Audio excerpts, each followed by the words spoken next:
এটাই কথা ক'ম, যিয়ে নহওক কিয় তদন্তৰ আওতালৈ আহিব আমি নিশ্চিত হৈছোঁ, কাৰণ এইজন মুখ্যমন্ত্ৰী যথেষ্ট কঠোৰ।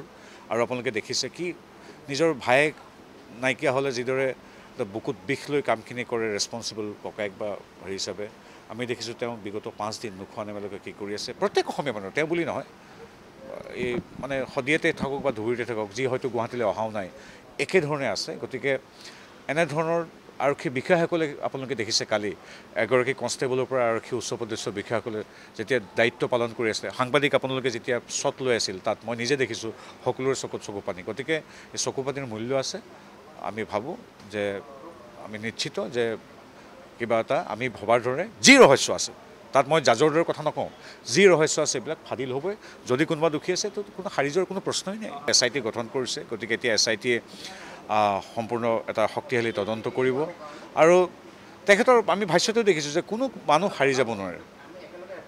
আৰু ঘটনাটো এতিয়া আচলতে এক্সপাৰ্ট কমেণ্ট দিব নাপায়, কি ঘটিছিল। এতিয়া এজন মানে কি ৰাজনৈতিক কৰ্মী বা মন্ত্ৰী হ'লোঁ বুলি মই এটা এক্সপাৰ্ট কমেণ্ট দিম তেনেকুৱা নহয়। কিন্তু এইটো কথা ঠিক, মুখ্যমন্ত্ৰীয়ে যিদৰে বিচাৰিছে, জুবিন গাৰ্গৰ পৰিয়ালে যিদৰে বিচাৰিছে, মোৰ সন্মুখত থকা সাংবাদিকসকলে যিদৰে বিচাৰিছে, অসমৰ প্ৰত্যেকজন নাগৰিকে যিদৰে বিচাৰিছে, ৰহস্য উদ্ঘাটন হ'ব লাগে। কোন দোষী, কি ঘটনা ঘটিছে আমি নাজানো, SIT ৰিপৰ্টত ওলাব। কিন্তু তদন্ত নিকা ক্ষিপ্ৰ হ'ব বুলি আমি গভীৰ আস্থা প্ৰকাশ কৰিছোঁ এগৰাকী গুণগ্ৰাহী জুবিনৰ শৈশৱৰ বন্ধু হিচাপে।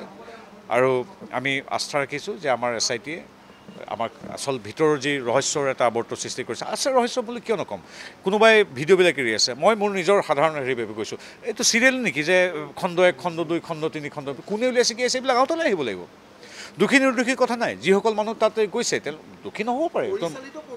এতিয়া সেইবিলাকতো গম পোৱা নাই, তেওঁ কোনো জনা নজনাকৈ বা কি ৰং চাই দিছে মই নাজানো। এতিয়া সেইবিলাক কথা আচলতে খঙেই উঠে সকলো মানুহৰ যে কি এইবিলাক। আৰু যিসকল মানুহ আছে দোষী নিৰ্দোষী যিয়ে নহওক কিয় তেওঁলোকক সোধা পোছা কৰিব লাগিব।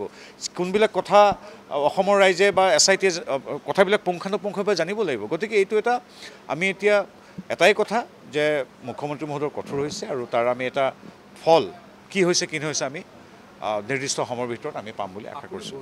জুবিনে তেনেকৈ নহয়, জুবিনে গোটেই দেশ বিদেশ বহুত ঘূৰিছে, তেওঁৰ একো ইমান কোনো হেৰি নাই, প্ৰত্যেকখন ছিংগাপুৰলৈও গৈছে।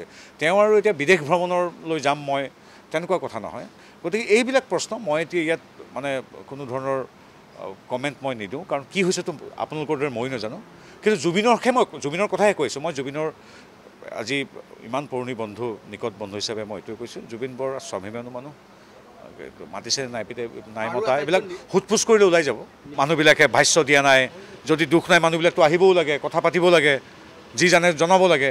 গতিকে তাতো ৰহস্যৰ গোন্ধ ময়ো পাইছোঁ। গতিকে মই এইটো বিচাৰিছোঁ ৰহস্য ফাদিল হ'ব লাগে প্ৰথম কথা। দ্বিতীয় কথা, যি দোষী তেওঁ শাস্তি পাবই লাগিব। আইনৰ দৃষ্টিত কি নাজানো, এজন প্ৰাপ্তবয়স্ক মানুহ 50 বছৰ হৈছে, তেওঁ নিজে সিদ্ধান্ত লৈছে, এইবিলাক হয়তো আইনৰ দৃষ্টিত থাকিব পাৰে, কম। কিন্তু জুবিন গাৰ্গৰ মই আজি 4টা দশকৰ বন্ধু হিচাপে মই এটাই ক'ব পাৰোঁ, জুবিন গাৰ্গ এটা শিশুৰ দৰে, সকলোৱে জানো।